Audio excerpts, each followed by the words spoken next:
What's going on, everyone? Hope all are well. I'm Irtifa, back again with another discussion topic on restock limits and IPI storage limits of the Amazon Seller Center. Today we are going to talk about what restock limits and the IPI storage limits are and how to deal with them. This will help you to make plans for going forward with your FBA inventory. So guys, are you ready? Then let's get started.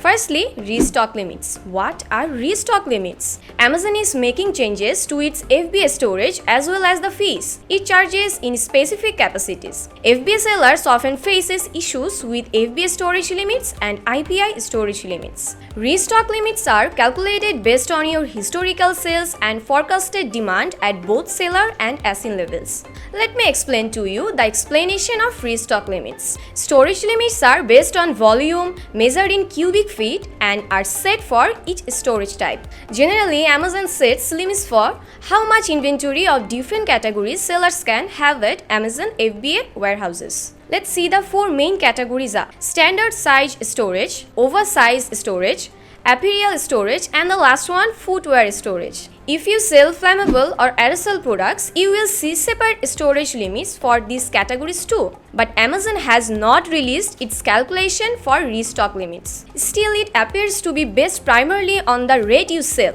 compared to the inventory you have available in each category. If we observe a little, we can see Amazon has implemented more limits on how much product quantity can be sent to FBA warehouses. A few things that can easily be confused with restocking limits.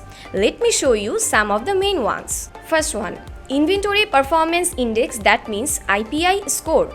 Amazon gives each seller a score based on their inventory performance. Next one, while some metrics likely overlap with restocking limits, the IPI score is something entirely different than restocking limits. Third one, Storage Volume or Storage Limits. Amazon has a separate storage limit for each seller, which may confuse many merchants. Next one, if you have an IPI score of 450 or more, you will have unlimited storage.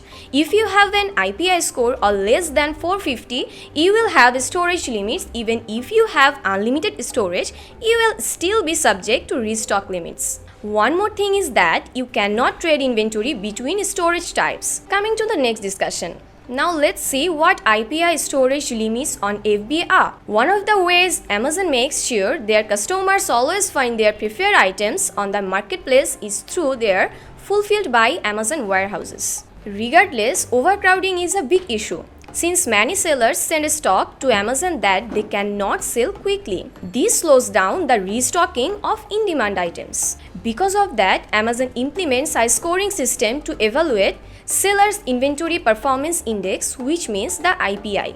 This is to determine which sellers can send stocks and which should be limited from sending. We will discuss what IPI means on Amazon and its importance for your business. Amazon IPI or Inventory Performance Index is a metric that measures a seller's inventory performance over time. It's a score showing how efficiently and productively sellers manage FBA inventory. Check out the explanation we have given for your better understanding.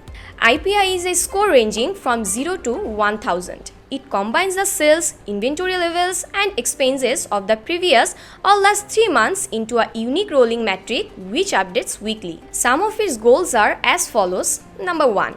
Balancing inventory levels and sales, fixing listing problems such as having unavailable in demand items and keeping popular products in stock. Next one. Overall, it represents your inventory health. This is completely different from the IPI meaning for shipping in other industries.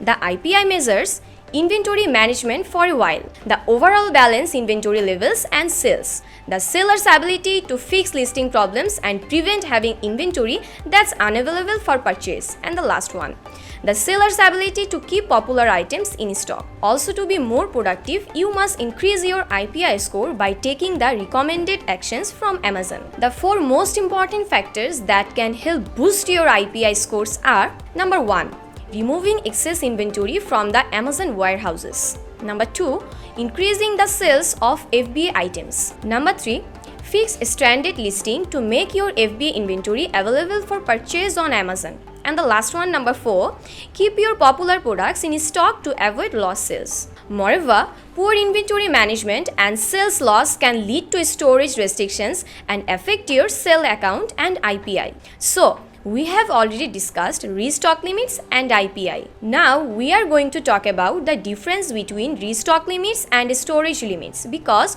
we think this is widely misunderstood. Mainly, restock limits and storage limits are two different limits that are designed to manage the inflow of inventory and the uses of physical space in fulfillment centers. Restock limits are calculated based on your historical sales and forecasted demand at both seller and ASIN levels, as I said before. Managing your on-hand FBA inventory. Storage limits work with your inventory performance index, that means the IPI score, which measures how efficient and productive you are in managing your on-hand FBA inventory. Now we will go over how IPI score affects the storage limits. Here are some basic points we have prepared for you guys. Number 1. Sellers with consistently higher IPI scores will receive higher storage limits. Number 2. If the IPI score is low, then the restock limits will be low. Number 3. The punishments for a poor IPI scores are inventory storage restrictions and higher storage fees. Number 4. Both storage limits and restock limits may apply to your account. Number 5. If you reach the limit for either the restock limits, you will not be able to send further inventory to our fulfillment centers in the respective category. Number 6. If your score is too low, it could result in overage fees and limits being placed on your FBA storage. Number 7. For your low IPI score, you might even be unable to send items to the fulfillment centers, which can be especially challenging during high volume sales periods such as Prime Day and Q4.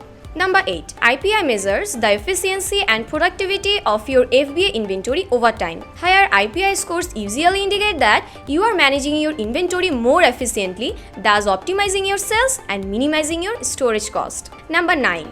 Your current storage limit remains in effect until the next adjustment cycle. So, try to take action to maintain your IPI score in time for the next storage limit cycle. Number 10. If you maintain an IPI score at the target level or higher throughout the current quarter, you will have unlimited FBA storage for stranded and oversized items for the following quarter. New sellers who have been active for less than 26 weeks or sellers who don't have enough sales data to generate an IPI scores during both of the two score check weeks will not receive storage limits. Remember one thing guys, the IPI score on the date of the final check is the most critical and will have implications for a full quarter of storage space. Let's also discuss a few misconceptions about IPI scores. First one, IPI scores affect ASIN limits. This is false. During periods when Amazon has ASIN replenishment limits, your IPI scores do not negatively or positively affect ASIN limits. Number 2. New products hurt your IPI scores. This is also not right guys, cause Amazon only looks at the sales history of the products after 90 days. Therefore, launching new products does not hurt your IPI score. Number 3. You can quickly improve your IPI scores by large amounts. No, this is not true. Your IPI is a reflection of both recent sales or storage activity and historical sales and storage activity. Number 4. Marking items as non-replenishable helps your IPI scores. This is also false guys, because marking an item as non-replenishable does not have any impact on your IPI scores. When setting limits for an upcoming quarter, Amazon considers both your recent and sessional sales volumes from the last year. The Inventory Performance Index is still a relative mystery for Amazon sellers.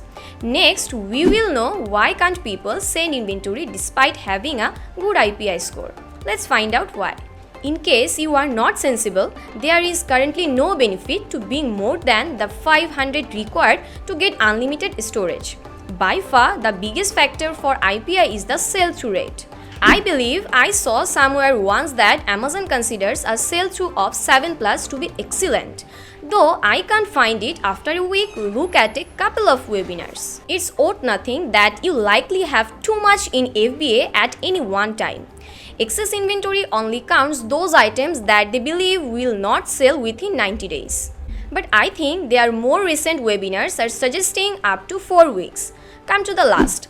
How to obtain a good score at both restock limits and IPI storage limits. Your IPI score is a reflection of how efficient and productive you are in managing your FBA inventory. There are multiple actions you can take as a seller to improve your IPI score.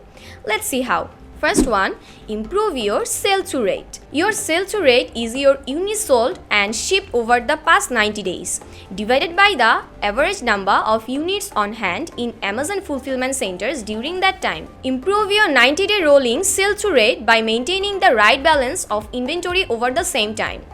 Only send in inventory that you can quickly sell and restock later. For example, send in a month's supply of inventory that you can consistently replenish every 30 days. Next one, reduce excess inventory. Maintain a balanced inventory level between sold and on-hand inventory and avoid overstock. Sell excess inventory as soon as possible. Do everything you can to make sure you don't have a stale inventory just sitting at Amazon warehouses, taking up space for extended periods. Amazon expects sellers to either reduce their inventory relative to sales or change the pricing strategy for inventory at their warehouses. Lower prices to get rid of inventory and remove any excess you are not able to sell. Next one, fix stranded inventory.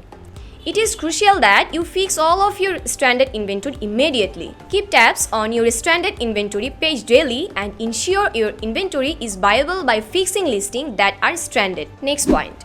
Don't launch new products until you have enough inventory. When launching new products on Amazon, improve your IPI by being aggressive in your launch strategy. Keep your sell-through rates high by driving external traffic to Amazon and running coupons. Prioritize your most profitable and best-selling products. In April, Amazon announced the removal of individual ASIN limits and instead enacted overall account ASIN limits. Now that it is an overall account level limit, sellers can decrease inventory levels for their least profitable and least popular products and increase it in other most profitable or best-selling products. Until now, we have discussed a few basic strategies to handle inventory cuts. Let's review some key strategies to increase your Amazon restock limits. First of all, Amazon states that quarterly storage limits are based on your sales volume, your historical inventory performance index score, and your available fulfillment centers capacity. Two of these factors are in your control as the sellers. Number one, drive more sales. In general, Amazon will look at the last 3 months of sales history and update your capacity to reflect this. The more you sell, the higher your limits become. Two simple ways to increase your sales are through PPC ads and by driving your external traffic. Additionally, you should increase your sales by keeping your most popular products in stock at the right levels to meet customer demand and maximize customer satisfaction. Doing so will help to improve your IPI score. Wait, note that one thing guys. Restock limits apply regardless of your IPI scores. So guys, we think we have explained the IPI storage limits and restock limits. But still, if you have any questions or confusion, let us know in the comment box below. Let us know what your experiences with restocking limits and IPI storage limits have been and what are your plans for dealing with restocking limits and IPI storage limits. Also be sure to inform us about what you want to know, what topics to discuss and what you would like to discuss in the next tutorial. Because next, we want to know from you what you want to know. We have always tried to give you as effective information as possible and will continue to do so. But the most important thing is that you need to subscribe to our channel 𝐓𝐸 to get this information. So don't be delayed and subscribe quickly. You can also check our website www.𝐓𝐸.com for a detailed blog about this video. The link will be added in the description box. Let it be until today and see you again later with something new. Till then, stay tuned to our channel for more updates. See ya!